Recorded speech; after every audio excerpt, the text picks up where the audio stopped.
ప్రార్థన చేస్తున్నాను. ఒక్కొక్కరికి ప్రత్యేకంగా చెప్పమన్నారు.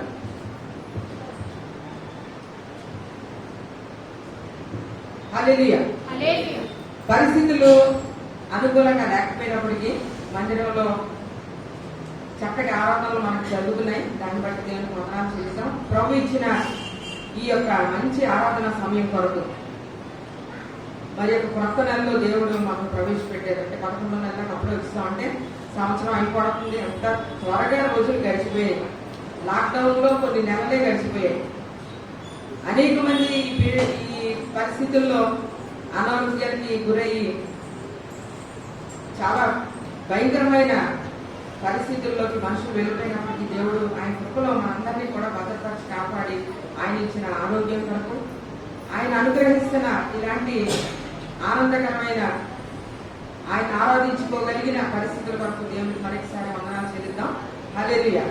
ప్రార్థన చేసి వాటి ధ్యానం చేస్తాం. మహాపరిశుద్ధుడా, ప్రేమ కలిగిన తండ్రి, ఈ సమయం కొరకు నీకు వందనాలు స్తోత్రాలు చెల్లిస్తున్నాను. అనేక మందికి లేని గొప్ప భాగ్యాన్ని మీరు మాకు దయచేశారు తండ్రి. దేవా, సార్వత్రిక సంఘము ఈ పునరుద్ధాన దినాన్ని ఆయన స్తుతించి ఆరాధిస్తుండగా మేము కూడా ఆయన నేను స్తుతించి ఆరాధించడానికి ఇక్కడ చేరి దేవా నీ మందిరంలో ఉన్న ఆనందాన్ని మేము అనుభవించడానికి మీరు అనుగ్రహించిన గొప్ప దేవానికి స్తోత్రం. సమాధానకర్తగా మా మధ్య ఉన్నాకుంటే నీకు వందనములు. మా కొరకే ప్రాణం పెట్టి తిరిగి లేచిన గొప్ప దినాన్ని జ్ఞాపకం చేసుకుంటూ ఈ దినాన్ని నీ బలను సమీపించడానికి కూడా ఆయన మీరు మా కృప చూపిస్తున్నందుకు నీకు స్తోత్రాలు చెల్లిస్తున్నాను. నిజమైన సాక్షులుగా నిన్ను సంతోషపెట్టేవారుగా అన్ని పరిస్థితుల్లో తండ్రి దేవా మీరు మమ్మల్ని నడిపిస్తున్న విధానాన్ని బట్టి ఎల్లప్పుడూ నీ అన్న కృతజ్ఞత కలిగిన వారుగా ఉండడానికి నీ కొరకు గొప్ప సాధనములుగా సాక్షులుగా ఈ లోకంలో నేను మహిమపరిచే వారుగా ఉండడానికి మీరు సహాయం చేయండి. ఈ సమయంలో నీ వాక్యం ద్వారా మాట్లాడండి. వాక్యాన్ని చెప్పడానికి తండ్రి మీరు నాకు అనుగ్రహించిన ఈ గొప్ప అవకాశం ద్వారా అధిక్యత గొప్ప వందనాలు. భయంతో వణుకుతో దేవా మీరు నమ్మకంగా వెంబడించడానికి నాకు అందరికీ కూడా మీరే సహాయం చేసి నడిపించడం రాజు నుంచి అంతవరకు మీరే మహిమను క్రీస్తు వారి ప్రకటించినంత బ్రహ్మాడి పొందుకొచ్చినాను తండ్రి. ఆమేన్. మరి ఎంతమంది వారంతా కూడా వాక్యం చదివారు అనేది ఒక ప్రశ్న. చేతులు ఎక్కమంటే కొంతమంది చెప్తున్నారు. దేవుని స్తోత్రం ఎంతమంది చేతులు బట్టి ఒకవేళ చదవకపోతే తీర్మానం చేసుకోండి. దేవుని వాక్యం మనల్ని నడిపిస్తుంది, బలపరుస్తుంది, జ్ఞానం ఇస్తుంది, ఐశ్వర్యం ఇస్తుంది, అన్ని రకాలైన దీవెనలు. కనుక వాక్యాన్ని చదవండి. ఇక్కడ చెప్పిన వాక్యాన్ని పలానా రిఫరెన్సెస్ మీరు నోట్ చేసుకోండి, చదవండి. ఈ భాగాన్ని చెప్తున్నప్పుడు విన్న వాక్యాన్ని అన్వయించుకుంటే అవి మీరు చదవాలి ఇంటికి వెళ్ళిన తర్వాత. కాబట్టి దేవుని యొక్క ఆజ్ఞ వాక్యాన్ని మనం చదవాలి అనేది చదివితే ఉండే ఆశీర్వాదాలు కూడా అనేకమైన ఉన్నాయి. వాక్య ధ్యానంలో పెట్టుకుందాం. న్యాయాధిపతులు 6వ అధ్యాయం. న్యాయాధిపతులు 6వ అధ్యాయం.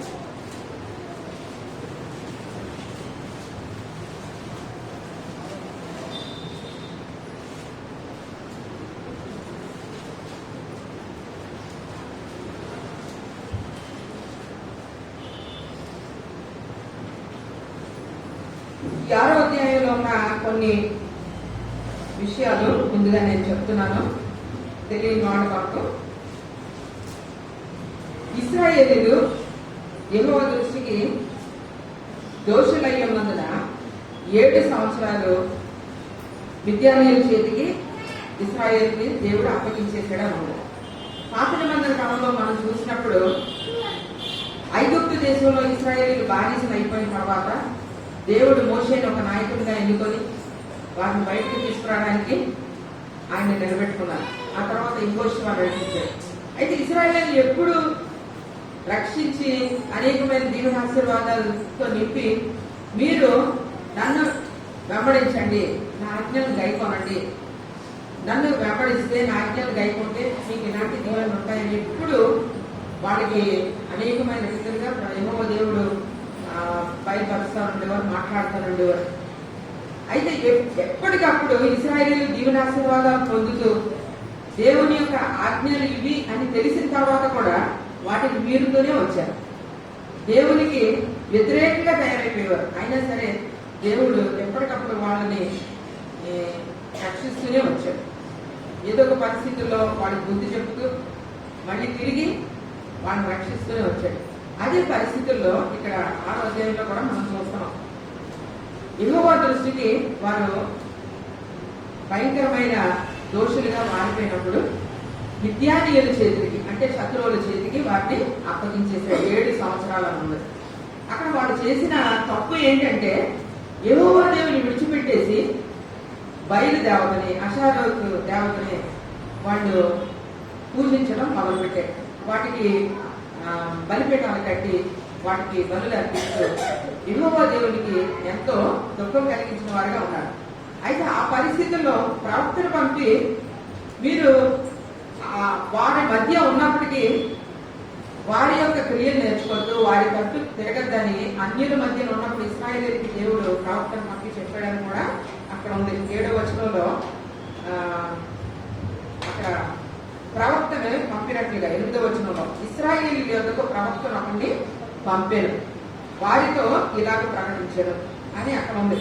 ఐగుప్తు దేశం నుంచి మిమ్మల్ని నేను తీసుకొచ్చిన వాడు నేనే, శక్తిమంతుడైన దేవుణ్ణి, నేను తప్ప వేరొక దేవుడు మీకు ఉండకూడదు, ఆజ్ఞల్లో మందాజ్ఞ అని ఇవన్నీ కూడా ప్రవక్తల ద్వారా ఇశ్రాయేలీయులకు ఎప్పటికప్పుడు దేవుడు బయటపరుస్తూనే ఉండేవాడు, మాట్లాడుతూనే ఉండేవాడు. అలాగే ఇక్కడ కూడా మాట్లాడినప్పటికీ వారు అన్య దేవతల వైపు తిరిగిపోయిన పరిస్థితి. అయితే మిద్యానీయుల చేతికి 7 సంవత్సరాలు అప్పగించేటప్పటికి అక్కడ ఏం జరుగుతుండేదంటే ఇశ్రాయేలీయులు విత్తనాలు విత్తుకొని పంటలన్నీ కూడా పండించుకుంటున్న పరిస్థితుల్లో, అనేకమైన పశు సంపత్తుతో ఉన్న పరిస్థితుల్లో ఏం చేసేవారంటే ఈ మిద్యానీయులు సడన్ గా వచ్చేసి పండిన పంట అంతటినీ కూడా తీసుకొని వెళ్ళిపోయారు, పశువులన్నింటినీ తీసుకొని వెళ్ళిపోయేవారు. ఒక మిడతల దండు వచ్చినట్లుగా వచ్చేసి కూడా ఉంది ఇక్కడ వాక్యంలో. మిడతల దండు వచ్చినట్లుగానట 3వ వచనంలో ఉంది. వచ్చి మొత్తం అంతా కూడా తీసుకొని వెళ్ళిపోయేవారు. అయితే ఇశ్రాయేలీయులు ఈ బాధ పడలేకపోయి ఎప్పటికప్పుడు ఈ మిడతల దండంతా విస్తారంగా వచ్చి వీడి యొక్క పంటనంతటినీ ఎత్తుకోవడం, పశు సంపద అంతటినీ కూడా తీసుకుపోవడం జరుగుతుంటే చాలా బాధతో వీళ్ళు ఏం చేశారు, అప్పుడు అలాంటి శ్రమలో ఉన్న పరిస్థితుల్లో యెహోవా దేవునికి వాళ్ళు తిరిగి మొరపెట్టారు అని ఉంది. 6వ వచనంలో ఇశ్రాయేలీయులు మిద్యానీయుల వల్ల మిక్కిలి హీన దశకు వచ్చినప్పుడు దరిద్ర దశకి వెళ్ళిపోయారు. వాళ్ళు మిద్యానీయులు అంతా పట్టుకెళ్ళిపోతుంటే హీన దశకు వచ్చారు ఇశ్రాయేలీయులు. మరి ఇశ్రాయేలీయుని దేవుడు ఆశీర్వాదజనంగా చేశారు, కానీ వీళ్ళు హీన దశకు వచ్చేసారు. ఎందుకంటే దేవునికి వ్యతిరేకంగా దేవునిని విడిచిపెట్టేసి అన్య దేవతల వైపు తిరుగుతున్నప్పుడు హీన దశకు వాళ్ళు వెళ్ళిపోయినట్లుగా ఇక్కడ చూస్తున్నాం. అయితే ఆ పరిస్థితుల్లో మొత్తం అక్కడ ఉన్న ఇశ్రాయేలీయులు అందరూ కూడా యెహోవా దేవునికి వ్యతిరేకంగా తయారైపోయిన పరిస్థితుల్లో ఈ మిద్యానీయుల వలన భయంతో అక్కడ ఒక వ్యక్తి గిద్యోను అనే వ్యక్తి, అతను యోవాషు కుమారుడు అని ఉంది. అబీయెజ్రీయుడైన యోవాషుకు కలిగిన అఫ్రాలోని మస్తకి వృక్షం కింద కూర్చుండే యోవాషు కుమారుడైన గిద్యోను అని 11వ వచనంలో ముందు మీరు చూడండి. యోవాషు కుమారుడైన గిద్యోను ఇతను గోధుమలు దొడ్డు పట్టుకుంటున్నాడంటే అక్కడ గానుగ చాటు నుండి.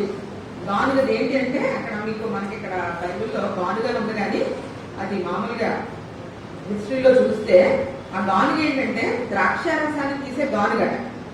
ఆ గానుగ మామూలుగా ఒక పెద్ద పొట్టిలాగా కట్టుకుంటుందట, కింద ఇటుకలతో పేర్చి రంధ్రాలుండి ద్రాక్ష పళ్ళని దాంట్లో వేసి ఆ పెద్ద దాంట్లో కాళ్ళు శుభ్రంగా కడుక్కొని కాళ్ళతో తొక్కుతుంటారు.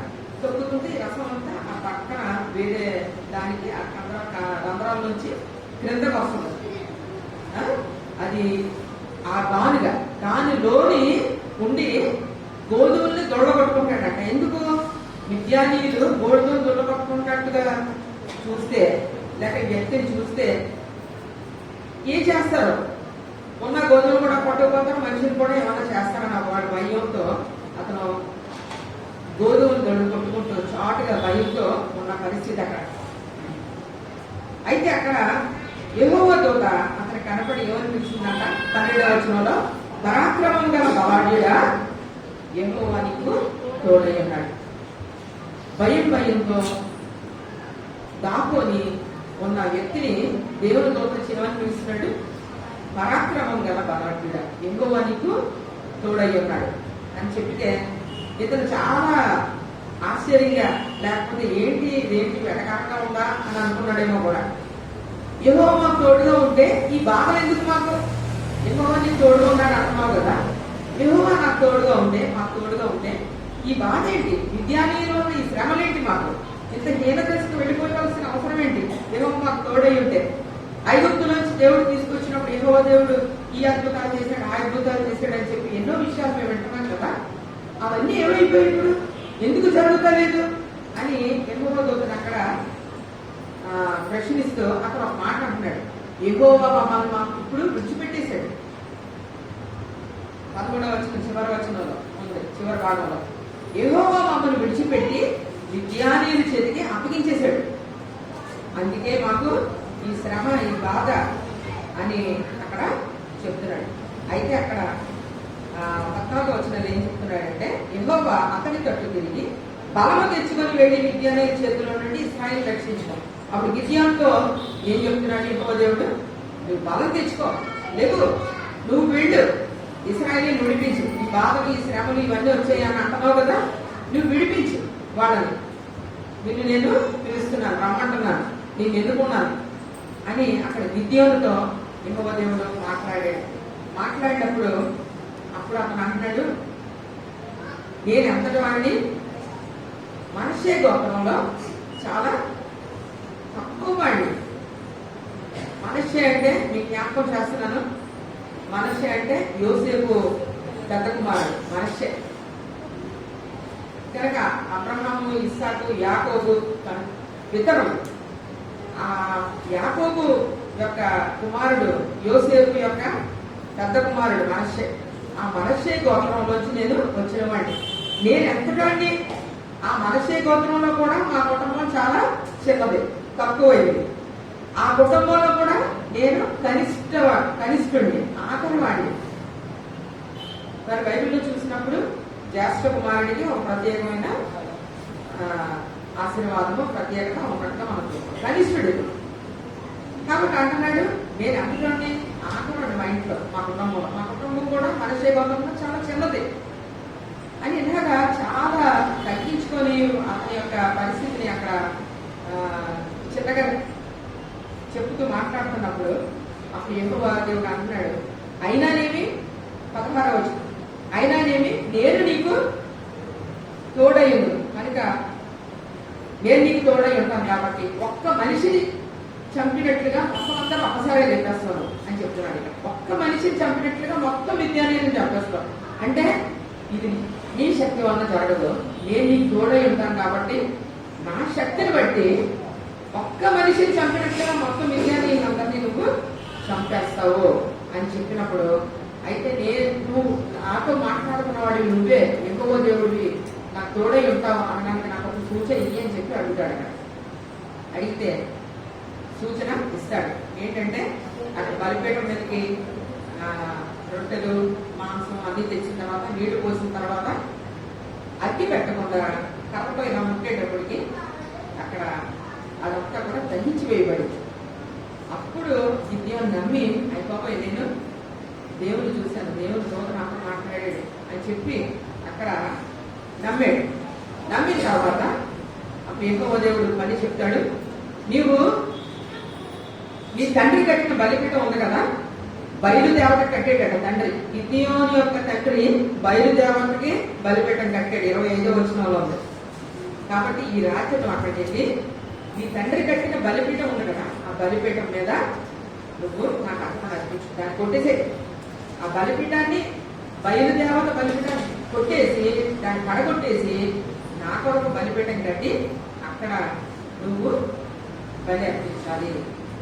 అంటే బయలుదేవత యొక్క బలిపీఠాన్ని నాశనం చేయడానికి, పడగొట్టడానికి గిద్యోనుని ఏర్పాటు చేశాడు. నేనే దేవుణ్ణి, నా ఆజ్ఞ ప్రకారం ప్రజలందరూ నడవాలి అనేది నువ్వు ప్రజలందరికీ కూడా తెలియచేయాలి అనే ఉద్దేశంతో మరి గిద్యోను పిలిచి ఆ రోజుని బయలుదేవత బలిపెట్టాలని అక్కడ పడగొట్టేయాలి, నా నామాన్ని నువ్వు బలిపెట్టాలని కట్టాలి అని చెప్పాడు. మొట్టమొదటిగా కట్టిన బలిపెట్టానికి అతను యెహోవా సమాధానకర్త అని పేరు పెట్టాడు. అతను సూచన అడిగినప్పుడు కట్టిన బలిపీఠం 24వ వచనంలో ఉంది. రెండవ బలిపీఠాన్ని బయలుదేవత, ఆ తండ్రి కట్టిన బలిపీఠాన్ని బయలుదేవత బలిపీఠాన్ని నాశనం చేసి కొట్టేసి పడగొట్టి యెహోవా దేవునికి అక్కడ బలిపీఠాన్ని కట్టినట్లుగా మనం చూస్తాం. అయితే అక్కడ కట్టిన తర్వాత గొడవ వచ్చేసింది. బలిపీఠాన్ని ఎవరు కట్టారు? రాత్రి పని చేశాడు. ఒక 10 మంది పనివారిని తెచ్చుకోలేండి. గిద్యోను ఆ బలిపీఠాన్ని కొట్టేసి యెహోవా దేవునికి బలిపీఠం కట్టి అక్కడ బలి అర్పించేశాడు. రాత్రి జరిగింది. 10 మంది పనులు సహాయం తీసుకొని చేశాడు. అయితే మిగిలిన వాడు పొద్దున చూశారు. బయలుదేవత వెంబడిస్తున్న మిగిలిన వాళ్ళు అందరూ ఉదయం చూసి ఇది ఎవరి పని అయి ఉంటుంది, ఎవరు కొట్టేసేది బలిపీఠాన్ని, బయలుదేవత బలిపీఠాన్ని కొట్టి ఇక్కడ వేరే బలి అర్పించేది యెహోవా దేవునికి అని కనుక్కొని ఇది గిద్యోను చేసిన పని, యోవాషు కుమారుడైన గిద్యోను చేశాడు ఈ పని అని చెప్పి గబగబా వెళ్ళి తండ్రిని పిలిచారు. యోవాషు నీ కుమారుడు బయటికి పంపించు, గిద్యోను ఎంత పని చేశాడు కాబట్టి అతను బతకడానికి సరిపోడు, అతను చంపేస్తాం మేము, బయటికి పంపించు అని అడుగుతున్నప్పుడు అక్కడ యోవాషు ఒక సమాధానం చేశాడు. బయలుదేవత అంటున్నారు కదా, బయలుదేవత బలిపీఠాన్ని కొట్టేస్తే బయలుదేవత దేవత పక్షాన్ని తనే వాదించుకుంటారు. బయలుదేవతకు శక్తి ఉంది కదా, ఆమెకి మీరందరూ పూజ చేస్తున్నారు కదా. అప్పటికి బలిపీఠం కట్టినవాడు యోవాషే. కానీ పరిస్థితి అలాగే వచ్చినప్పుడు కొడుకు చనిపోతాడు, లేకపోతే కొడుకు చంపేయడానికి నేను వచ్చేది గొడవ పట్టుకున్నాను అన్న పరిస్థితి వచ్చేటప్పటికి అప్పుడు యోవాషు ఏం మాట్లాడుతున్నాడంటే బయలుదేవతకు శక్తి ఉంది కదా, బయలుదేవత తన పక్షం తనే వాదించుకుంటారు కాబట్టి మీరేం చేయక్కర్లేదు అన్నప్పుడు వాళ్ళు అక్కడ సమాధానం విని ఆ తర్వాత ఏమనుందంటే 34వ వచనంలో యెహోవా ఆత్మ గిద్యోను వ్యక్తి వచ్చిందట. యెహోవా ఆత్మ గిద్యోను వ్యక్తి వచ్చింది. పాత నిబంధన కాలంలో చూసినప్పుడు యెహోవా ఆత్మ దేవుడు కొంతమందిని ప్రత్యేకపరచుకొని ఆయన ఆత్మను అప్పటికప్పుడు పంపించి అక్కడ కార్యాలు జరిగిస్తూ ఉండేవాడు. సంస్థలు కూడా ఒకసారి జ్ఞాపకం చేసుకుంటే దేవుని ఆత్మ వచ్చినప్పుడు అతను శత్రువుల మీదకి చంపేసేవాడు. కానీ ఇలాగా దేవుని ఆత్మ అప్పుడప్పుడు కొంతమందిని ప్రత్యేకంగా ఆత్మతో నింపబడిన అనుభవం చూస్తాం. కానీ ఇప్పుడు ఆ పరిస్థితి కాదు. యోవేలు ప్రవక్త ప్రవచించినట్లుగా అంత్యదినాల్లో ఆత్మను అందరిపై కుమరిస్తాం. ఆత్మ చాలా అత్యధికంగా అందరి మీద ఈ రోజుని అభిషేకం జరుగుతున్నట్టుగా మనం గమనించాలి. ఇక్కడ జరిగింది. యెహోవాత్మ వచ్చిన తర్వాత మళ్ళీ గిద్యోను 2 సూచనలు అడిగాడు. ఆ సూచన 2 ఈ అధ్యాయాన్ని తిరిగి మీరు ఇంటికి వెళ్ళిన తర్వాత చదవండి. దీంట్లో ఉన్న విషయాన్ని సంపూర్తిగా గ్రహించండి. తెలియని వారి కొరకు ఇదంతా నేను ఒకసారి చెప్పడం జరిగింది. మరి ఇశ్రాయేలీయులు దేవునికి వ్యతిరేకంగా కార్యాలు చేస్తూనే వస్తున్నారు. దేవుడు వారిని ఎంతో దీవించి ఆశీర్వదించి ఎన్నుకున్న జనాంగం ఇశ్రాయేలీయులు. అయితే ఎప్పటికప్పుడు దేవునికి వ్యతిరేకంగా తయారైపోయే పరిస్థితులు, తండ్రిని విడిచిపెట్టేసి యెహోవా దేవుని విడిచిపెట్టేసి అన్య దేవతలు ఇవే మమ్మల్ని కాపాడతాయి, ఇవే మమ్మల్ని రక్షిస్తాయి అని చెప్పి అన్య దేవతలు ఆ బయలుదేవతకి ఎప్పటికప్పుడు వాళ్ళు పూజలు సలుపుతూనే ఉండేవారు. ఇది ఆ బయలుదేవతకి పూజ చేయడానికి వెనకుండే హిస్టరీలో ఏంటంటే వర్షం పంపిస్తాడు, తుఫాను పంపిస్తాడు, వర్షం పంపించి పంటలు బాగా పండేలాగా చేస్తాడు, మాకు సమృద్ధి వస్తుంది, ఫలం వస్తుంది అని ఆ బయలుదేవతను ఎక్కువ పూజిస్తూ ఉండేవారు. అలాగే అషారతు దేవత కూడా అది సంతానాభివృద్ధి కలుగుతుందని అషారాదేవికి. ఇలాగా ఆ రోజుల్లో మరి దేవతలను పెట్టుకొని వీళ్ళు సొంతంగా కొన్ని చేసేవారు. కానీ యెహోవా దేవుడు పాత నిబంధన కాలంలో చెప్పినట్టుగా ఈ ఆశీర్వాదాలన్నీ కూడా వరుస పెట్టి యెహోవా దేవుడు దయచేస్తాడని వాడికి ఎక్కువ ఎప్పుడో గ్రంథాలలో రాయింపు చేశాడు, ప్రవక్తల ద్వారా వాళ్ళకి తెలియజేస్తా ఉండేవాడు. అయినా సరే వాటిని పక్కకు పెట్టేసి మీకు ఇష్టం వచ్చినట్టు దేవతల్ని, సమస్త దేవతల్ని పూజ చేస్తూ వస్తున్న పరిస్థితి. ఆ పరిస్థితుల్లో మరి దేవుడు వాళ్ళని శత్రువుల చేతికి, మిద్యానీయుల చేతికి అప్పగించేసాడన్నమాట. ఇది ఎందుకు జరుగుతుంది అంటే, శ్రమ వచ్చినప్పుడు మనుషులు ఆలోచిస్తారు. శ్రమ వచ్చినప్పుడు వాళ్ళకుండే ఆ యొక్క గర్వం అణిచివేయబడదు, గర్వం వదులుకుంటారు, ఆలోచిస్తారు ఎందుకు ఇది జరిగింది అని. కనుక ఆ పరిస్థితుల్లో శ్రమ వచ్చింది. శ్రమ వచ్చేటప్పటికి ఆ బాధ పడలేకపోయారు. హీన దశ వచ్చేసింది. సమృద్ధిగా ఉండవలసిన వాళ్ళు, సమృద్ధిలో అభివృద్ధి పొందుతూ ఉండవలసిన వాళ్ళు హీన దశకి వెళ్ళిపోయారు అన్నమాట. కాబట్టి వాక్యం ఏం చెప్తుందంటే, యెహోవాను వదిలిపెట్టేసి వేరొకరిని అనుసరిస్తేనట శ్రమలు విస్తరిస్తాయట. ఆ వాక్యం చూడండి ఒకసారి.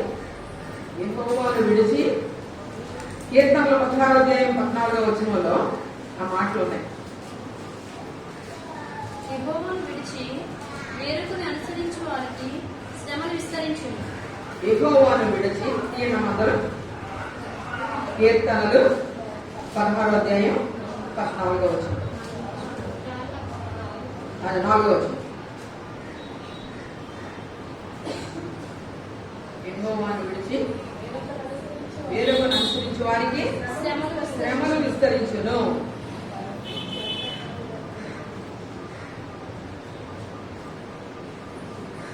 కనుక దేవుణ్ణి విడిచిపెట్టేసి ప్రక్కకు వెళితే ఖచ్చితంగా శ్రమలు వస్తాయని వాక్యం చెప్తుంది.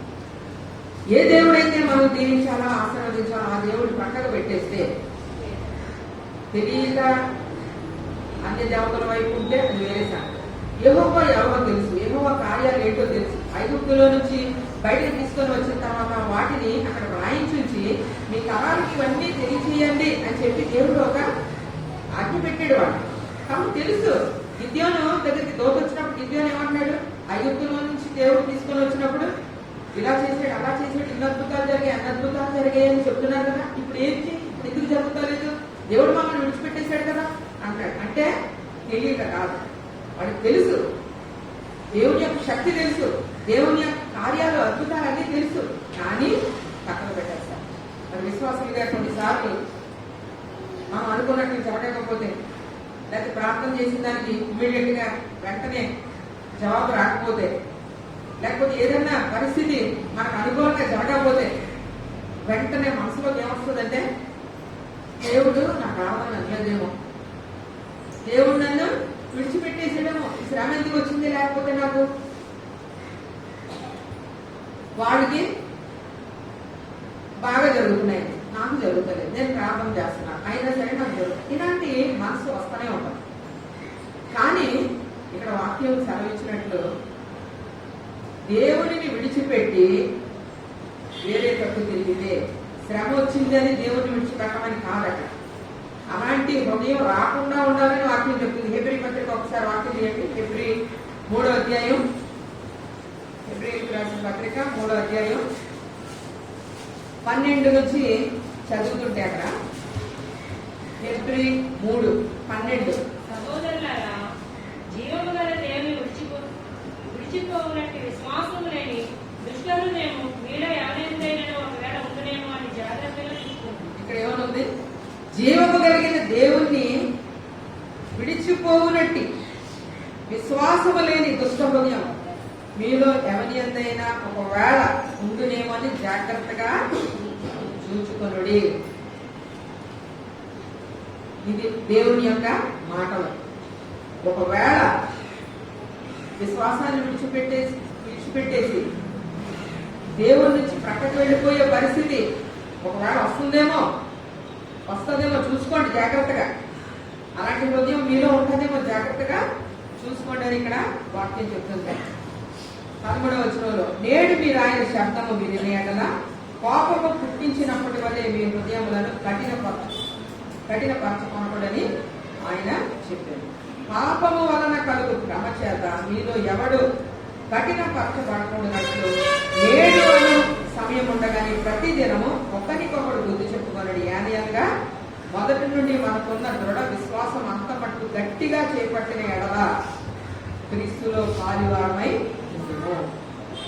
కనుక ఇక్కడ ఇలాంటి యోగం ఒకవేళ మీలో వస్తుందేమో చూసుకోండి. మేము విశ్వాసం బాగా ప్రార్థన చేసేసుకుంటున్నాం అంటే కొన్నిసార్లు సైతానుడు పెట్టే శోధనలు పాపం వలన భ్రమ కలుగుతుందనం. కొన్నిసార్లు లోకంలో కొన్ని విషయాలు మనల్ని భ్రమ పడుతుంటాయి. పర్వాలేదే జీవితం మనం కాంప్రమైజ్ అయిపోదాం. లోకంలో ప్రతిదానికి ఎదురు నిలబడితే కుదరదు కాబట్టి పర్వాలేదులే అని చెప్పి కొన్నిసార్లు అలాంటి మనసు రావచ్చేమో. అందరూ చేస్తున్నారు కదా, మనం ఒక్కరమే నిలబడితే ఎలాగా? ఇలాంటి మనసు లోకంలో కొన్ని జరుగుతుంటాయి, శోధనలు వస్తాయి. చదివే దగ్గర, కాలేజీలో, ఉద్యోగాలు చేసే దగ్గర, లేకపోతే మన వ్యాపారాల్లో అందరూ ఒక లైన్లో పెడుతుంటారు. లోకరీతిగా క్రైస్తవులుగా దేవుని నమ్ముకున్న వారిగా దేవుని కొరకు నిలబడాలనుకుంటున్నప్పుడు మనం ఒక్కరమే అయిపోతాం. కొన్నిసార్లు అందరూ ఒక దారిలో ఉన్నారు, మనం చేయకపోతే ఏమనుకుంటారు. ఎప్పుడైతే మనం దేవునికి వ్యతిరేకంగా లోకంతో కలిసిపోవడానికి ప్రయత్నిస్తామో ఒక పాయింట్ చాలు సైతానుడికి కావించినాడు.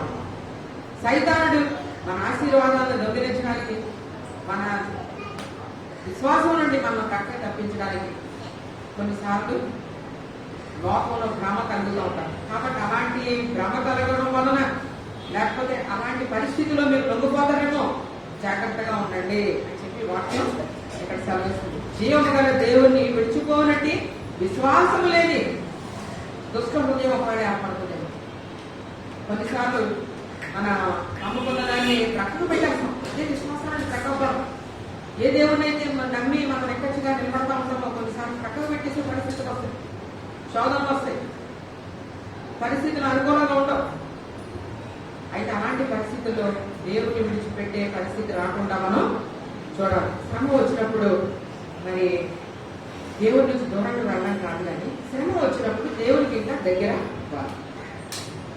శ్రమ కలగక ముందు నేను దూరంగా ఉన్నాను, శ్రమ వచ్చింది ఇప్పుడు దగ్గరగా ఉన్నాను వాక్యంలో ఉంది. కాబట్టి శ్రమ వచ్చినప్పుడు దేవుని ఇంకా గట్టిగా పడుకోవాలి.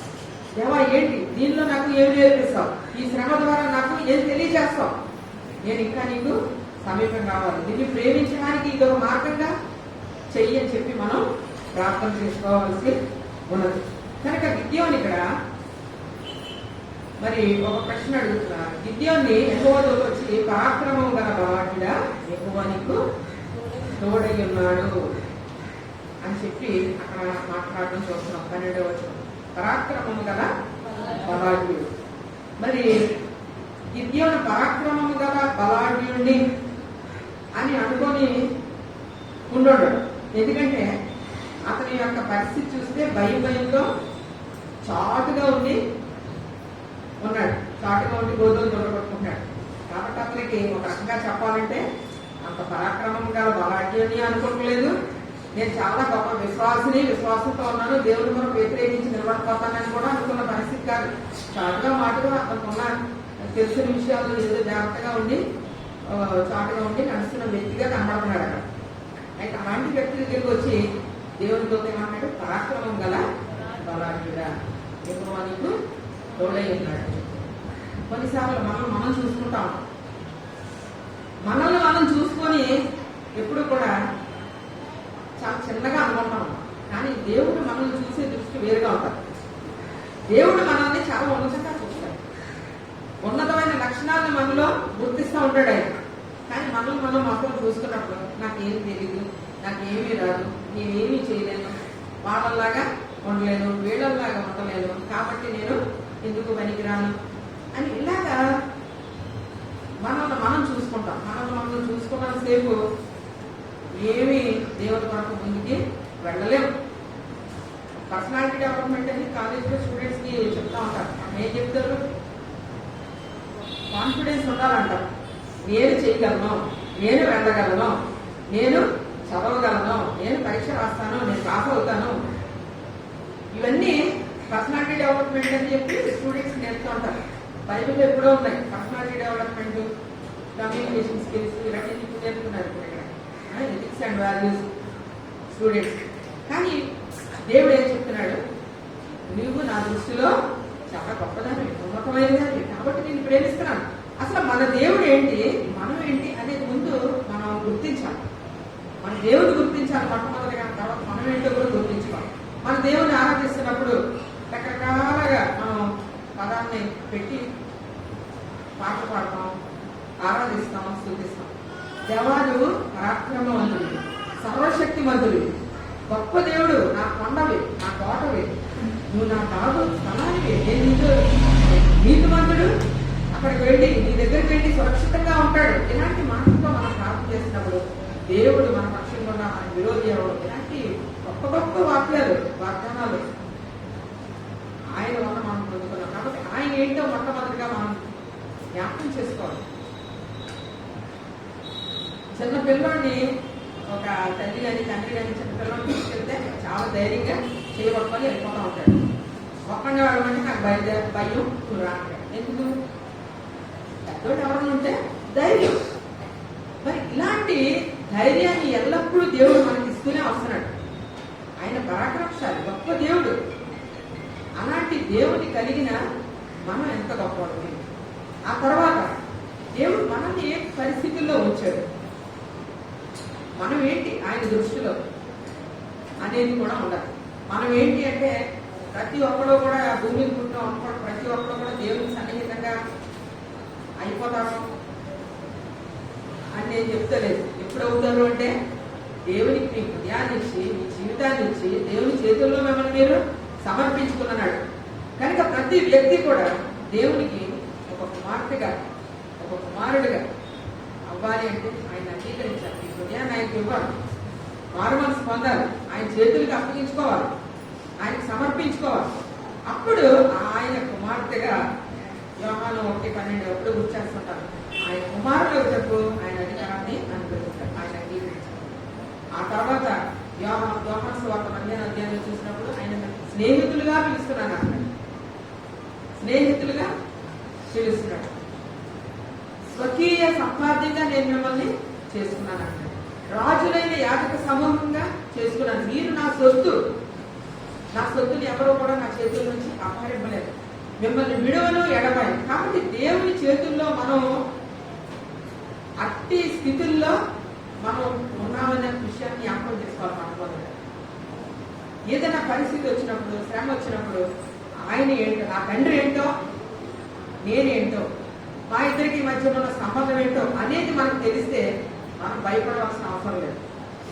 ప్రార్థన చేసే ప్రభా, ఇదిగో ఈ పరిస్థితి, నీ కుమార్తె నేను, నీ కుమారుడు నేను, నాకు ఈ పరిస్థితులు నువ్వు సహాయం చేయాలి. ఎందుకంటే వాక్యం ఉంది, వాగ్దానాలు ఉన్నాయి మనకి. ఆయన మనకు విడిపిస్తాడు, సహాయం చేస్తాడు, ఆయన మనల్ని నిలబడతాడు అనే వాక్యాలు, వాగ్దానాలు ఉన్నాయి. వాగ్దానాలు పట్టుకొని వాగ్దానాలు పెట్టి ప్రార్థన చేసి వాటిని స్వతంత్రించుకోవాలి. శ్రమ వచ్చినప్పుడు కృంగిపోతే చేతకాని వాడు అని వాక్యం. శ్రమ దినమున నీవు కృంగిని ఎడలా నువ్వు చేతకాని వాడు, నువ్వు చేతకాని వాడు అని ఎప్పుడు అంటాడు దేవుడు? శ్రమ దినాన్ని కృంగిపోతావు. ఎందుకు కృంగుతావు? మనకు వెనక సపోర్ట్ ఏమీ లేదనుకుంటే కృంగిపోతాం, నాకు సహాయం చేసేవాడు ఎవరు లేడనుకుంటే బాధపడతాం. కానీ మనం మన తండ్రి ఏంటో, మన తండ్రి ఉన్న శక్తి ఏంటో, మన తండ్రి చేసే సహాయం ఏంటో తెలిస్తే మనం కృంగిపోము, బాధపడం. కనుక శ్రమ దినమున మరి దేవుణ్ణి వెంబడించాలి, దేవుని దగ్గరికి వెళ్ళాలి, ప్రార్థన చేసి ఆయన ఇచ్చే వాగ్దానాన్ని స్వతంత్రించుకోవాలి. కనుక గిద్యోని ఇక్కడ ఏమని అడుగుతుంది? గిద్యోని పరాక్రమం గల బలాఢ్యుడా అని అంటే నేను పరాక్రమవంతుడా, అయితే దేవుడు నన్ను విడిచిపెట్టేశాడు, మమ్మల్ని విడిచిపెట్టేశాడు కాబట్టి ఇలాంటి శ్రమలు మాకు వస్తున్నాయి. దేవుడు మమ్మల్ని విడిచిపెట్టేయకపోతే ఎందుకులా వచ్చినాయి? చాలాసార్లు ప్రతి విశ్వాసకి కూడా సైతానుడు పెట్టే ఒక తలపు, దేవుడి ప్రార్థన వినుండడు, అందుకే శ్రమ. దేవుడు నీకు జవాబు ఇవ్వట్లేదు, అందుకే శ్రమ. దేవుడు నీకు అది చేయట్లేదు, ఇది చేయట్లేదు. నీ దేవుడు ఏమయ్యాడు? వాక్యం ఉంది, నీ దేవుడు ఏమయ్యాడని తప్పడు కూడా ప్రశ్నిస్తారు. మనం నీకు ప్రార్థన చేస్తున్నావమ్మా, ఏం జరిగింది అని అనగానే మన విశ్వాసం ఒక్కసారి కిందకి వెళ్ళిపోతుంది. నిజమేలా? అంటే సైతాన్ని ఎప్పుడు కూడా ప్రక్కన నుంచి ఎవరో ద్వారా మనల్ని డిస్టర్బ్ చేస్తూనే ఉంటాడు, మర్చిపోకూడదు మనం.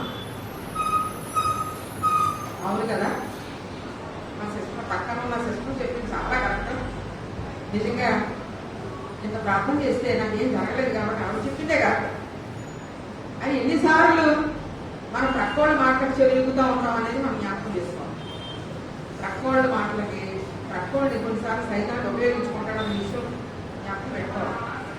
మనం దేవుడితో ఏం మాట్లాడాం, దేవుడు మనతో ఏం చెప్పాడు, దేవుడు నీకు ఈ వాగ్దానం ఇచ్చాడు, నువ్వు దేవుడితో చెప్పు, అంతవరకే. ప్రక్కోళ్ళు వచ్చి ఏం మాట్లాడినా దేవుడు నా పక్షంగా ఉన్నాడు, దేవుడు నాకు చేస్తాడు, ఆయన సమయంలో చేస్తాడు, ఆయన చిత్త ప్రకారం చేస్తాడు. ఒకడు చెయ్యకపోతే దేవుడు నన్ను ఇలాగే పెట్టాడు అనుకుంటా అన్న పరిస్థితికి వెళ్ళిపోవాలి.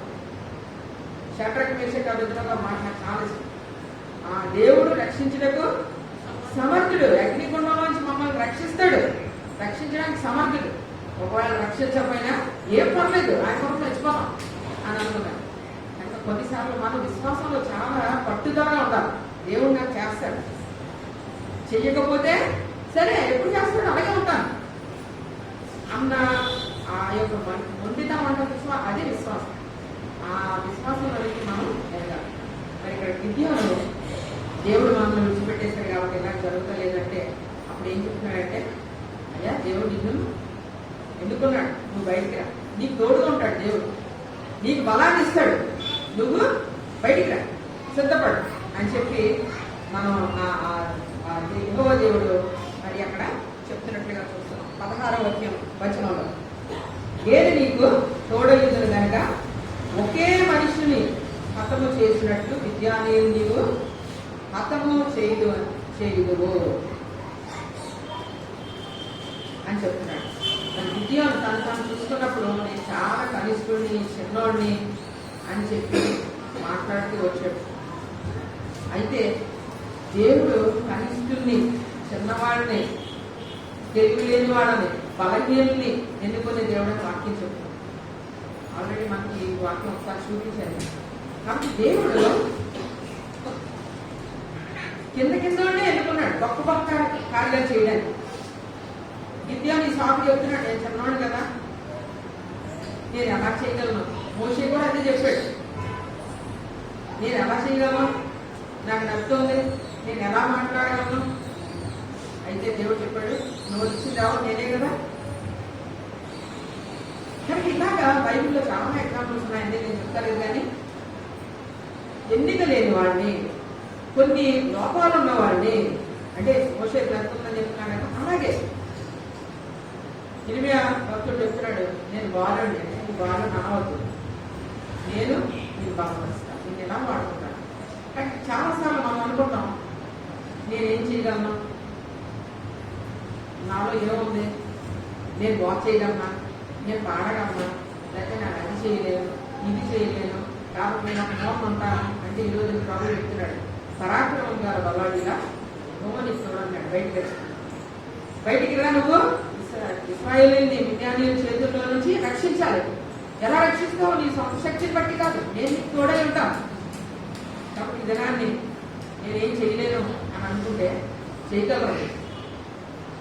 దేవుడు ఆయన ఏ పిలుపుతో పిలిచాడో ఆ పిలుపుని బట్టి దేవుడు ఒక్కొక్కరిని వారి యొక్క స్థాయిని బట్టి, వారి యొక్క సామర్థ్యాన్ని బట్టి తలాంతులు ఇస్తాడని వాక్యంలో ఉంది. కనుక ఎవరి సామర్థ్యం చొప్పున వాడికి కొన్ని ఇస్తాడు. ఏ చిన్న పనైనా దేవుని బాబు చేస్తే దాన్ని దేవుడు ఆశీర్వదిస్తాడు. ఒక చిన్న మాట మాట్లాడితే ఒక్క మాట చాలు, ఒక్క మాట చాలు మనిషిని మార్చడానికి. ఒక్క ప్రార్థన చాలు మనిషిని మార్చడానికి. ఒకవేళ దేవుడు ప్రార్థన చేయమని చెప్తే మమ్మల్ని ప్రార్థన చేయడమే. ఒక ప్రార్థన పరిస్థితులు మార్చేస్తుంది, ఒక ప్రార్థన స్వస్థపరుస్తుంది.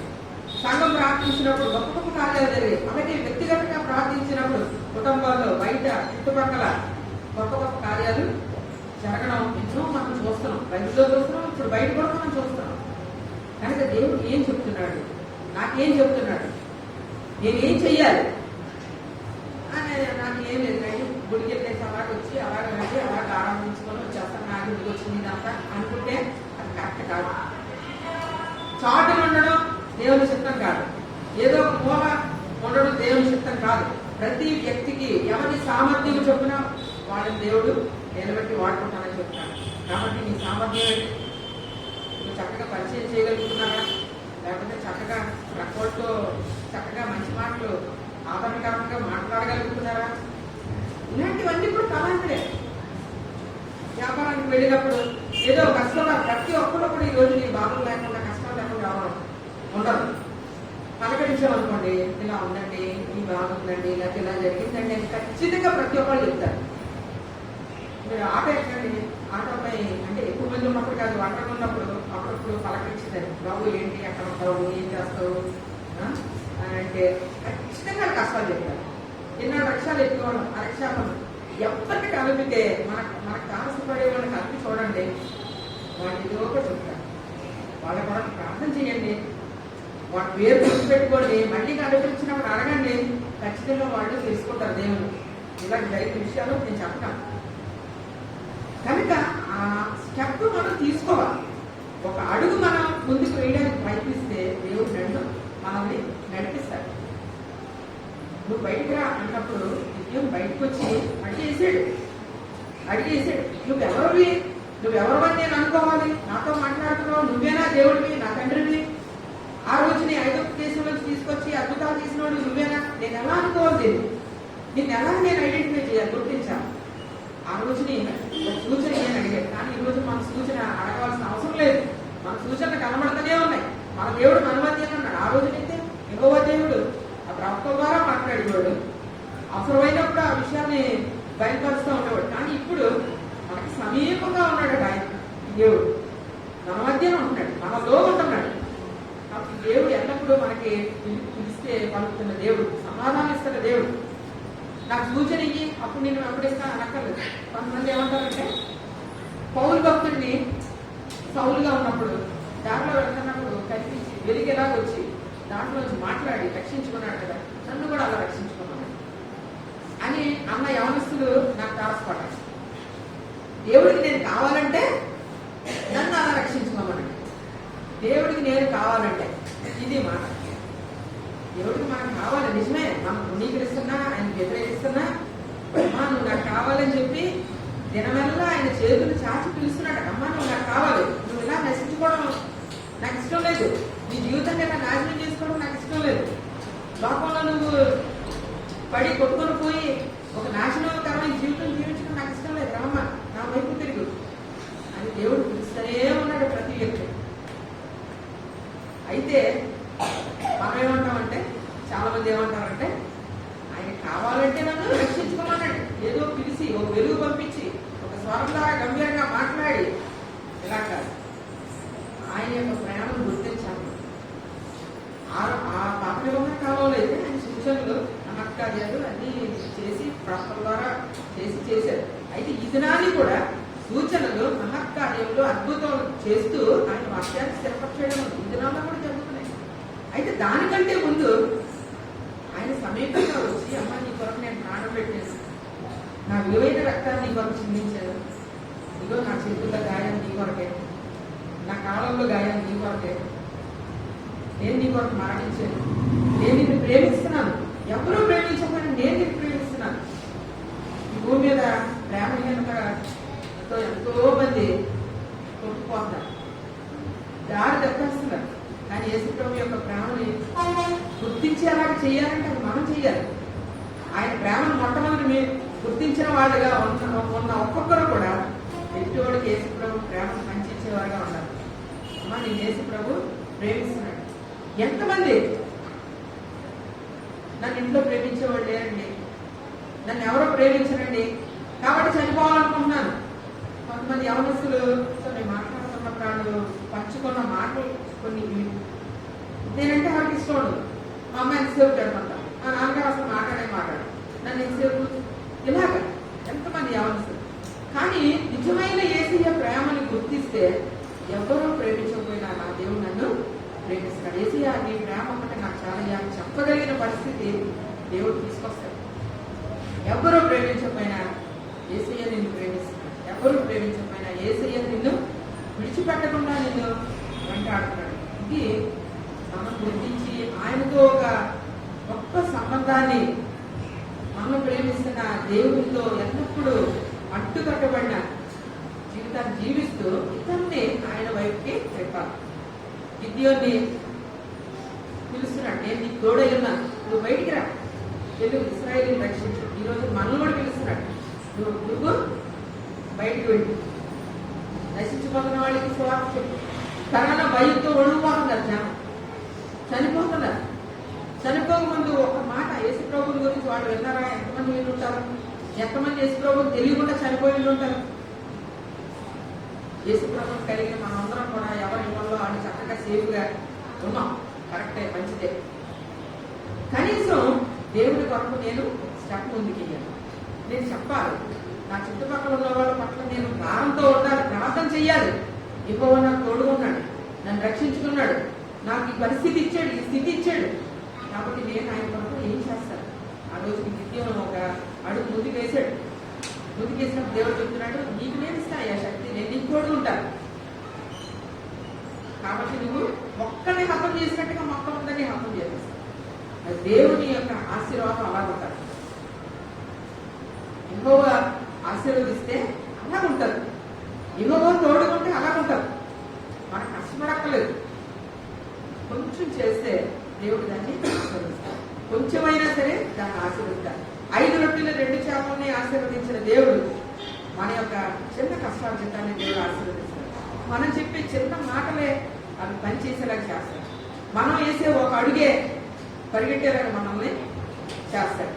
కాబట్టి మన సొంత ఇష్టానికి తిరిగి దేవుడు మమ్మల్ని విడిచిపెట్టేశాడు అని అనుకున్న పరిస్థితుల్లో దేవుడు చెప్తున్న మాట నేను మిమ్మల్ని విడిచిపెట్టలేదు. గిద్యోను అంటున్నాడు, దేవుడు మమ్మల్ని విడిచిపెట్టేశాడు. దేవుడు విడిచిపెట్టలేదు. ఎందుకు విడిచిపెట్టేశాడు? ఎందుకు విద్యార్థులకు అప్పగించాడు? వాళ్ళ సొంత నిర్ణయం తీసుకొని దేవుని ఆజ్ఞని మీరి అన్ని దేవతల వైపు తిరిగారు. ఆ సొంత ఇష్టంకి వెళ్ళిపోయాడు కాబట్టి దేవుడు సరి చేసుకొని అని చెప్పి చూస్తున్నాడు, విడిచిపెట్టేశాడు. కనుక మనం కూడా సొంత ఇష్టానికి వెళ్ళిపోతే, దేవుడి పద్ధతికి దాటిపోయి మన సొంత ఇష్టానికి కనుక వెళ్ళిపోతే దేవుడు మనలో కూడా కొన్నిసార్లు కట్టలు పడతాడు. అలాంటి పరిస్థితి రాకుండా ఉండాలని మనం మంచి చదువుకున్నాం. దుష్టపుణ్యం, విశ్వాసం లేదు, దుష్టపుణ్యం రాకుండా ఉండేలాగా మనం చూసుకోవాలి. కాబట్టి మొదటిచ్చేది యెహోవా, శక్తినిచ్చేది యెహోవా. మిద్యానీయుల చేతిలో నుంచి ఇశ్రాయేలుని కాపాడే దేవుడు యెహోవా. కాబట్టి అక్కడ ఆ శక్తిని ఇచ్చి గిద్యోన్ని పంపించాడు. గిద్యోన్ని పంపించినప్పుడు గిద్యోను ఒక సూచన అడిగాడని చెప్పాడు కదా. సూచన అడిగితే ఆ సూచన ప్రకారం బలిపీఠం మీద అవన్నీ కూడా అక్కడ మాంసము, పొంగలి, రొట్టెలు ఇవన్నీ కూడా మంట పెట్టకుండానే అక్కడ దహించి వేయబడినట్లుగా ఒక సూచన చూశాడు. ఇది 21వ వచనంలో ఉంది. కాబట్టి ఆ సూచన చూడగానే అప్పుడు నమ్మాడు, నిజమే దేవుడే, యెహోవా దేవుడే ఈ సూచన ఇస్తారని. అక్కడ ఒక బలిపీఠాన్ని కట్టి సమాధానకర్త, యెహోవా సమాధానకర్త అని చెప్పి పేరు పెట్టాడు. 24వ వచనంలో ఉంది.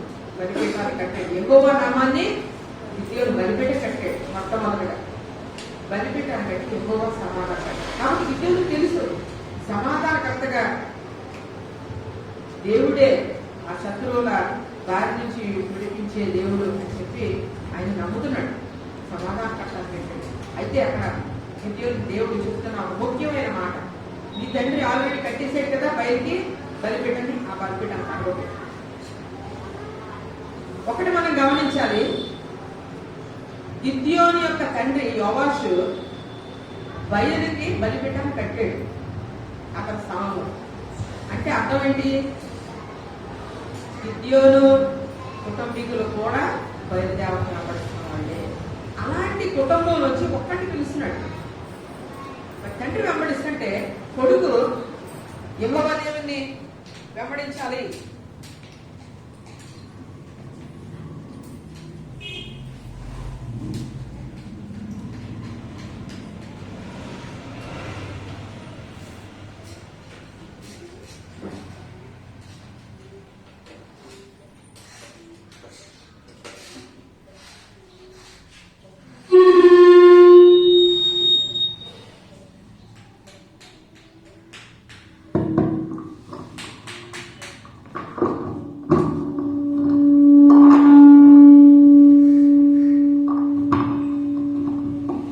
హల్లెలూయా.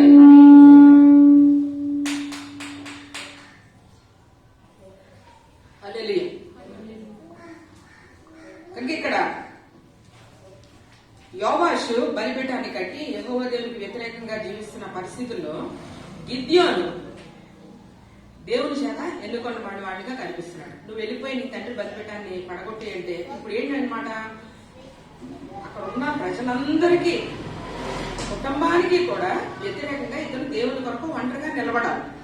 మరి ఇలాంటి పరిస్థితులు ప్రతి ఒక్కరి జీవితంలో కూడా కొన్నిసార్లు ఎదురవుతుంటాయి. అందరూ ఒక సైడ్ ఉంటారు. విశ్వాసిగా నిలబడుతున్నప్పుడు, దేవుణ్ణి అంగీకరించినప్పుడు, ప్రత్యేకంగా అన్ని కుటుంబాల నుంచి దేవుణ్ణి అంగీకరించినప్పుడు ఒక్కరిగానే నిలబడాలి. అయితే ఒక్కరిగా నిలబడినా దేవుడు ఏం చెప్తున్నాడు ఈ రోజునంటే, ఒక్కరిని హతం చేసినట్లుగా మిద్యానీయులందరినీ హతం చేస్తావు, అంత శక్తిని నేను నీకు ఇస్తాను. కాబట్టి ఆత్మీయంగా మనం ఒంటరిగా పోరాడుతున్నావా, దేవుడు ఎలాంటి శక్తిని ఇస్తాడంటే మనం ఒక్కరు ఉన్నా వాళ్ళందరికంటే ఎక్కువ శక్తి మనకి దేవుడు ఇస్తానని చెప్తున్నాడు. ఎప్పుడు నువ్వు దేవుని ఆజ్ఞ ప్రకారం దేవుని మీద ఆనుకొని నడుస్తున్నప్పుడు, దేవుని మాటకు లోబడి నిలబడినప్పుడు. మరి గిద్యోను నిలబడ్డాడు.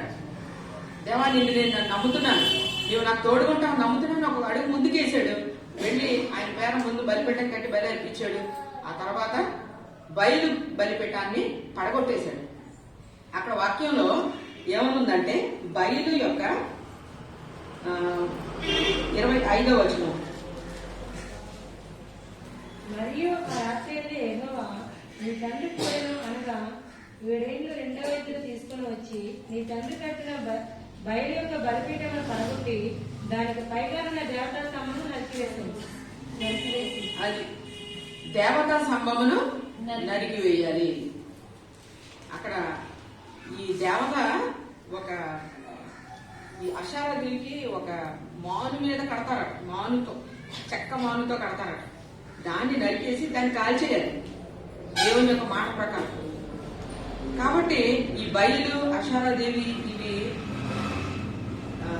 దేవతలుగా నిలబెట్టిన వాటిని పడగొట్టేసి అక్కడ కాల్చివేయాలి. దాన్ని పడగొట్టేసి మరి తండ్రి యొక్క కోడె లేకపోతే ఆ ఎద్దుని యొక్క బలి పశువుని తీసుకొచ్చి అక్కడ బలి అర్పించాలి అని అన్నప్పుడు యోవాషు రాత్రి సమయంలో ఈ పని చేశాడని ఉంది. ఎందుకు రాత్రి సమయంలో చేసి ఉండొచ్చు?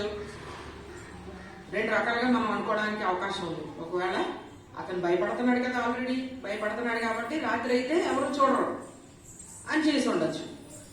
లేదు వివేకంతో, ఎందుకు చాలా చక్కగా ఎవరో లేని టైంలో అయితే చక్క స్మూత్ గా జరిగించేయచ్చు అని చెప్పి రాత్రి సమయంలో చేసి ఉండొచ్చు. ఏదేమైనా దేవుడు ఒక పని చెప్పినప్పుడు ఇది నువ్వు బలిపీఠాన్ని నరికేయాలి, నువ్వు ఇక్కడ ఉండడానికి వీల్లేదు, బలిపీఠాన్ని నువ్వు నాశనం చేసేయాలి అన్నప్పుడు ఆ పనికి పూనుకున్నాడు. ఒక్కడే, ఇంటంతా వ్యతిరేకమే, ఊరంతా వ్యతిరేకమే, ఒక్కడే నిలబడ్డాడు. మరి అతనితో పాటు ఒక 10 మంది పనోళ్ళని చక్కగా ఏర్పాటు చేసుకుని ఆ పనోళ్ళని కూడా తీసుకెళ్ళాడు. ఆ పనోళ్ళు ఇతను బలపరిచి ఉంటారు కాబట్టి వీళ్ళు వెళ్ళి ఆ పని చేశారు. వెంటనే అక్కడ ఊరంతా పొద్దుట వచ్చేసారు. వచ్చేసి నీ చంపుతాను, బయటికి నీ కొడుకుని పంపించు, గిద్యోను ఈ పని చేశాడు అన్నప్పుడు మరి గిద్యోనికి ఎలా ఉంటుంది? ముందే తెలిసి ఉండొచ్చు ఊరంతా వ్యతిరేకం అయిపోతారు నాకు అని. అయినా సరే భయపడలేదు అతను. ఒకప్పుడు భయపడి దాక్కున్నాడు. ఎప్పుడైతే దేవుడు ఆయనకి నేను నీకు తోడుకుంటాను, నువ్వు వెళ్ళు ఈ పని చేయి అన్నప్పుడు దేవుడిని బట్టి ఆయన ధైర్యం తెచ్చుకున్నాడు. దేవుడు శక్తిని బట్టి ఆయన ముందుకు అడుగు వేశాడు. దేవుడు సహాయం చేస్తాడు, ఈ సమాధానకర్త అని చెప్పి ఆయన బలిపీఠం కంటే దాని మీద విశ్వాసం పెట్టాడు. కాబట్టి ఒకప్పుడు భయపడి చాటుగా ఉన్న అతను ఈ రోజుని మొత్తం ఊరంతా ఒకటి అయిపోయినా సరే నిలబడ్డాడు. నిలబడి మరి ఆ పని, దేవుడు చెప్పిన పని, ఆ బలిపీఠాన్ని నాశనం చేసేసాడండి. నాశనం చేసేసేటప్పటికి మొత్తం ఊరంతా కూడా గలిబిలైంది. అప్పుడు తండ్రి దగ్గరికి వచ్చి అడుగుతుంటే ఇప్పుడు తండ్రికి ఏం చెప్పాలి? తండ్రి కూడా బయలుదేవతను వెంబడిస్తున్నవాడే. అంటే తండ్రికి కూడా ఒక ఛాలెంజ్ పెట్టేశాడు గిద్యోను. బయలుదేవత పక్షాన్ని వహించి ఊరందరూ వైపు ఉంటావా, లేకపోతే యెహోవా దేవుడు నీ కుమారుడిని నా మాట ప్రకారం నువ్వు చెప్తావా అన్న పరిస్థితుల్లోకి తండ్రి ఉండిపోయాడు మధ్యలో. అయితే తండ్రి కూడా చాలా వివేకంతోనే మాట్లాడాడు. అక్కడ బయలుదేవత శక్తి ఉంటుంది కదా, ఆ బయలుదేవతని వాదించుకోనివ్వండి అని అన్నప్పుడు మరి అక్కడ మనుషులు ఏమి చెప్పలేకపోయారు. బయలుదేవతకి శక్తి ఉంటే బయలుదేవత వాదించుకుంటారు. అయితే అక్కడ సూచక్రియలు మళ్ళీ సూచనలు అడిగాడు. యెహోవా ఆత్మ గిద్యోను మీదకి వచ్చింది అన్నాడు. కనుక దేవుని ఆత్మ పొందుకొని గిద్యోను ఒంటరిగా నిలబడి మొత్తం మిద్యానీయులను ఓడించి లేక మిద్యానీయుల చేతుల్లో నుండి ఇశ్రాయేలీయులను రక్షించడానికి ఒక లీడర్ గా నిలబడ్డాడు. బలిపీఠాన్ని నాశనం చేశాడు. దేవుని కొరకు బలిపీఠాన్ని కట్టాడు. మరి ఈ రోజుకి మనం ఏ రకమైన బలిపీఠం కట్టాం? జీవితంలో విశ్వాసులు కూడా కొన్ని సొంతంగా సొంత నిర్ణయాలతో లేక సొంత ఆలోచనలతో కొన్ని బలిపీఠం కట్టేసుకుంటా ఉంటాం. నేను అలా చేస్తాను, ఇలా చేస్తాను, ఇలాగా అలాగా అని ఒక బలిపీఠం కడతాం. కానీ అది దేవునికి ఇష్టమైన పద్ధతేనా, లేక దేవుని చిత్తమేనా, లేకపోతే దేవుడు నాకు ఇలా చేస్తే ఇది కరెక్టేనా అని ఆలోచించుకుంటాం. మనం సొంతంగా కొన్నిసార్లు కొన్ని ప్లాన్స్ చేస్తాం. అంటే ప్లాన్ చేసుకోవడం తప్పని నేను అంటలేదు, ప్లాన్ చెయ్యాలి. అదే సమయంలో ప్రభువా ఇది నీ చిత్తమా, నీ చిత్తం అయితే నన్ను నడిపించి. ఎందుకంటే మనం నడవలసిన మార్గంలో ఆయన నడిపిస్తాడు అన్నది. ప్రభువా ఈ పని చేయాలనుకుంటున్నాను, నీ చిత్తం అయితే నన్ను నడిపించు అని ప్రార్థన చేసుకుంటే ఆయన చిత్తం అయితే తప్పకుండా నడిపిస్తాడు దాంట్లోనే. లేదంటే అది జరగకుండా ఆపుతాడు. కనుక ఏదైనా దేవుని బిడ్డగా మనం దేవుని మార్గాల్లో నడవడం కొరకు ప్రార్థన చేసుకోవాలి. ఆయన నడవన్నప్పుడు ఒక అడుగు ముందుకు వేయాలి. ఏ రకమైన బలిపీఠాన్ని మనం కడుతున్నాం? దేవుని కొరకైన బలిపీఠం, ప్రార్థనా బలిపీఠం, వాక్యంతో నింపబడిన అనుభవం. ఇలాగా మనం దేవుని కొరకు నిలబడాలని వాక్యం సెలవిస్తుంది. దేవుని కొరకు మనం ఏం చేస్తున్నాం? మనుషులు చూస్తే ఈ దినాన్ని దేవుని కొరకు ప్రాణాలు పెట్టేస్తున్నారు. ఎంతో మంది ప్రాణాలు పెట్టేస్తున్నారు. కానీ మనం ఏమనుకుంటాం? అయ్యో నేను చాలా వీక్, నాకు ఎండ పడదు, లేకపోతే నాకు మాట్లాడడం రాదు, లేకపోతే నేను నడవలేను, నేను బలహీనురాలని, నాకు చదువు లేదు, చదువు తక్కువ చదువుకున్నాను. ఇవన్నీ అనవసరం. దేవునికి ఏం అక్కర్లేదు. నువ్వు దేవునికి వాడబడ్డానికి అవైలబుల్ గా ఉన్నావా లేదా? ఇంగ్లీష్ లో మంచి మాట ఉంటుంది. దేవుడట మన ఎబిలిటీని చూడడం, అవైలబిలిటీని చూస్తాడు. ఎబిలిటీ అంటే మన సామర్థ్యం. మన ఎంత సామర్థ్యం, ఎంత జ్ఞానవంతులం, ఎంత చదువు ఉన్నవాడు అని చూడటాడు దేవుడు. నువ్వు దేవునికి వాడబడ్డానికి ఇష్టంగా ఉన్నావా? దేవునికి సమర్పించుకొని ఉన్నావా? దేవా నేను నీ కొరకు నేను ఏమైనా చెయ్యాలి అన్న ఆసక్తితో ఉన్నావా? అప్పుడు దేవుడు వాడుకుంటాడు. అంతేగాని నేను ఒక మూలం ఉంటాను అనుకునేవాడిని దేవుడు వాడుకుంటాడు. కాబట్టి బయటికి రావాలి. పరాక్రమం గల రాజుడా ఎక్కువ దేవుడు అన్నాడు. కాబట్టి బయటికి రా అని పిలుస్తున్నప్పుడు దేవుడు బయటకు వచ్చాడు. మనం కూడా బయటికి రావాలి. బయటికి రావాలంటే అందరూ రోడ్డు మీదకి వెళ్ళి లేకపోతే అందరూ మీటింగులు పెట్టి ఎదురు చేయమని కాదు అక్కడ అర్థం. ఎవరి సామర్థ్యం చొప్పున దేవుడు పిలుస్తున్నప్పుడు బయటికి రావాలి. ప్రార్థనా కూటాలు పెట్టినప్పుడు రావాలి, బలపడాలి. మీరు బలపడాలి, ఇంకొకరిని బలపరచాలి. ప్రభా నేను ఏం నేర్చుకోవాలి, నా పట్ల నీ ఉద్దేశం ఏంటి, ఇంకా ఏమి నాకు చెప్పనై ఉన్నావు, నన్ను ఎలాగా నడవమంటావు? ముందు ఆయన పట్టుకుంటే ఆటోమేటిక్ గా దేవుని ఆశీర్వాదాలు వస్తాయి. ఆయన రాజ్యాన్ని నీతిని మొట్టమొదటి వెళ్తాడు. అప్పుడు అవన్నీ మీకు అనుగ్రహించాలి. ముందు ఆయన పట్టుకోవాలి, ఆయన వెంబడించాలి, ప్రతిదీ ఆయన మీద ఆధారపడాలి. ఇది దేవుడు కోరుకునేది. దేవుడు కోరుకునేది ఇదే. నా బిడ్డ నన్ను సమీపిస్తున్నా, నాతో మాట్లాడుతున్నాడా, నాకు ఇష్టమైనట్టుగా నడుస్తున్నాడా, నన్ను సంతోషపెట్టడానికి ప్రయత్నిస్తున్నాడా అని దేవుడు చూస్తున్నాడు. కాబట్టి ఇక్కడ గిద్యోను అడుగుతున్నాడు, నీ కటాక్షం నా మీద ఉంటే కనుక నాకు సూచన చూపించు. దేవుని కటాక్షం, దేవుని యొక్క ఇష్టం మన మీద ఉంటే అని ఆయన అడుగుతున్నాడు. కానీ దేవుని ఇష్టం మన మీద ఉంటుంది. ఈ రోజు ఇక్కడ ఉన్న ప్రతి ఒక్కరి మీద దేవుని యొక్క కటాక్షం ఉంది, దేవుని కృప ఉంది. ఆయన కృపలో మనల్ని నడిపిస్తున్నాడని వాక్యం సెలవిస్తుంది. మరి అక్కడ గిద్యోను తెగించాడు. ఒక రకంగా చెప్తే అందరూ ఒకటైపోతుంటే తెగించాడు. కొన్నిసార్లు దేవుని విషయాల్లో మనం ఒక్కడమే నిలబడి తెగించాలి. దేవుని విషయాల్లో లోకంలో చూస్తున్నాం కదా, వాడి సొంత నిర్ణయాలకో లేకపోతే వాడి సొంత పనులకో ఏదో అనుకున్నది చెయ్యాలని కొంతమంది ఎంత కష్టపడతారో, వాళ్ళు అనుకున్న గోల్కి రీచ్ అవ్వడానికి ఎంతో తెగిస్తారు, ఎంతో స్ట్రగుల్ అవుతుంటారు. కానీ దేవుని పని అంతకంటే విలువైందని ఇచ్చి మనం కూడా ముందుకి దేవుని వెంబడించేవారిగా ఉన్నాం. గిద్యోను అక్కడ సొంత కుటుంబం కూడా వేరే వ్యతిరేకంగా ఉన్నా సరే లెక్క పెట్టలేదు.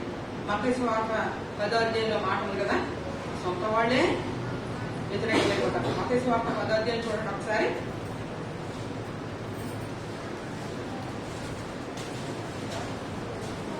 మత్తయి సువార్త 10వ అధ్యాయం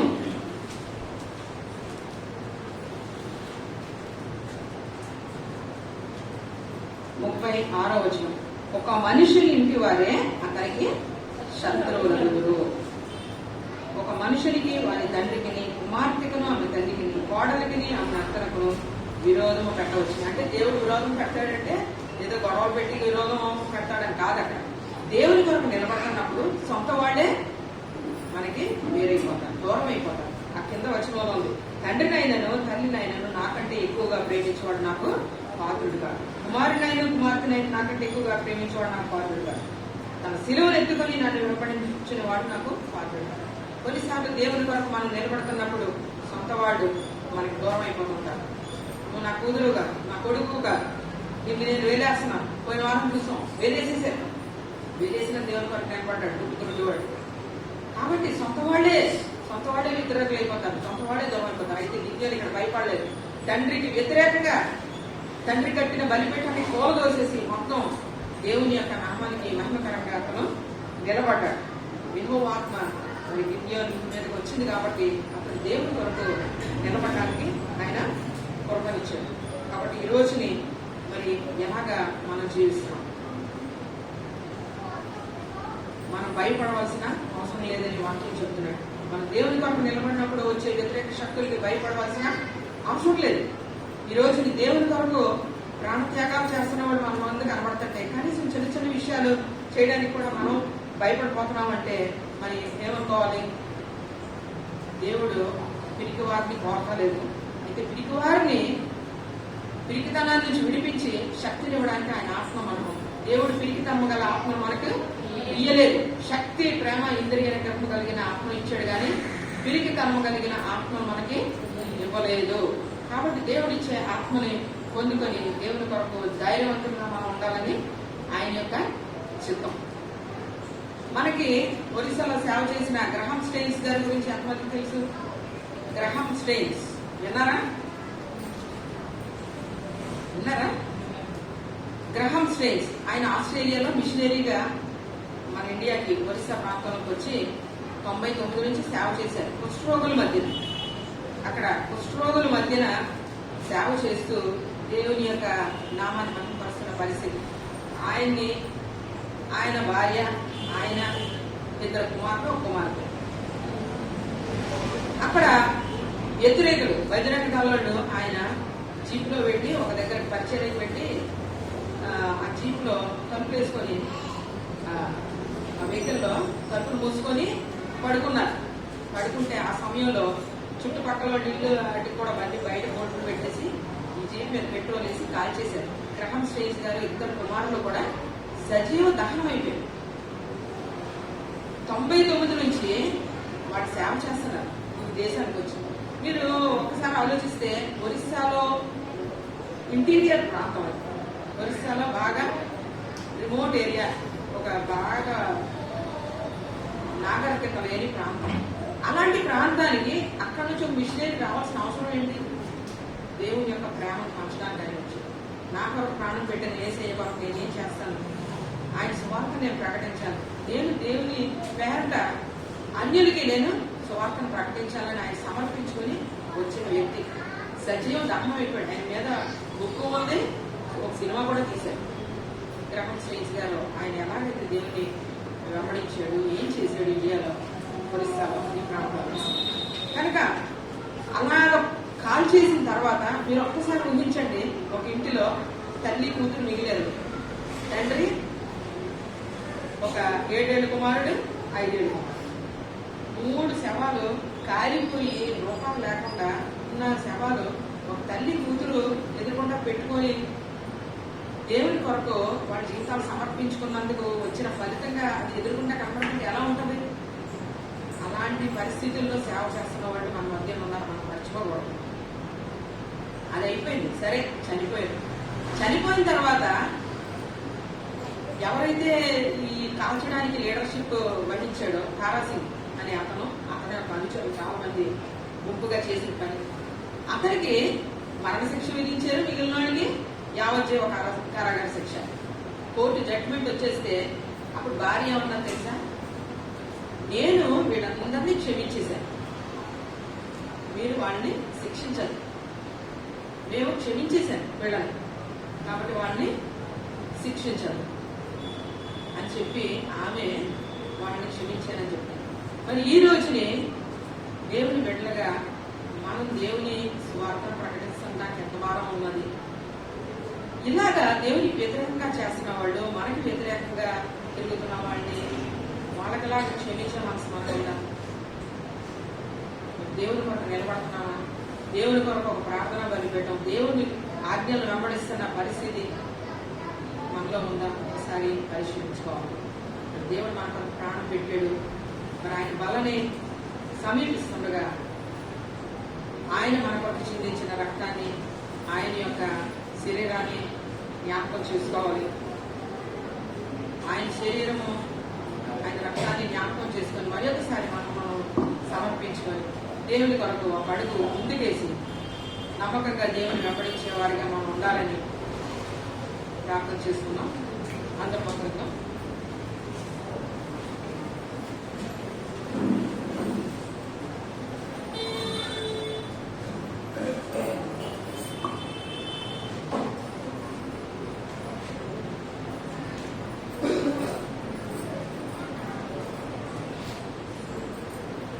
అందరూ కళ్ళు మూసుకొని ప్రార్థన చేసుకొని బలను సమీపించడానికి కూడా మీరు సిద్ధపడండి. ఎలాంటి బలిపీఠాన్ని మీ జీవితాల్లో మీరు కట్టుకున్నారు, దేవునికి ఇష్టం లేని పరిస్థితి, అలాంటి బలిపీఠాన్ని ఈరోజు పడద్రోసి దేవుని కొరకు ఒక మంచి బలిపీఠాన్ని కట్టాలి, ఆయనకు సమర్పించుకోవాలి. ప్రార్థన చేసుకోండి. దేవునికి వ్యతిరేకమైన పరిస్థితి, ఆయన ఆజ్ఞలను మీరే పరిస్థితి, లోపలతో కలిసిపోయే పరిస్థితి ఉంటే దాని నుంచి విడుదల పొందాలని ప్రార్థన చేసుకుందాం. ఆయన బలాన్ని సమీపిస్తున్నప్పుడు ప్రతి దాన్ని ఒప్పుకొని విడిచిపెట్టి, ఎవరికైనా వ్యతిరేక మనసుతో ఉంటే దాన్ని కూడా సరి చేసుకోండి. ప్రతిదీ సరి చేసుకొని బలాన్ని పరిశుద్ధంగా సమీపించండి. పరిశుద్ధమైన దేవుని యొక్క రక్తాన్ని, శరీరాన్ని జ్ఞాపకం చేసుకొని ప్రార్థన చేసుకొని సిద్ధపడండి. పరిశుద్ధులైన తండ్రి, ప్రేమ కలిగిన దేవా, ఈ సమయం కొరకు నీకు వందనాలు, నీ వాక్యాన్ని బట్టి నీకు వందనాలు, స్తోత్రాలు చెల్లిస్తున్నాను. నీ కొరకు తండ్రి శక్తిమంతులుగా ఉండాలని చెప్పాను నాయన. నీ ఆత్మను మాపై గుమ్మరించి శక్తిమంతులుగా చేస్తానన్న యోవేలు ప్రవచనాన్ని జ్ఞాపకం చేసుకొని నాయన, నేను వెంబడిస్తున్న ప్రతి ఒక్క బిడ్డ జ్ఞాపకం పొందుకొని శక్తివంతంగా జీవించడానికి సహాయం చేయండి. దేవా, నీ కొరకు అడుగు ముందు వేసినప్పుడు మమ్మల్ని నడిపించే దేవుడు కనుక అటు రీతిగా బిడ్డను జీవించి ఆశీర్వదించి నీ కొరకు అలాగే వారి జీవితాల్లో ప్రతి ఆశీర్వాదాన్ని పొంది నడవడానికి సహాయం చేయండి.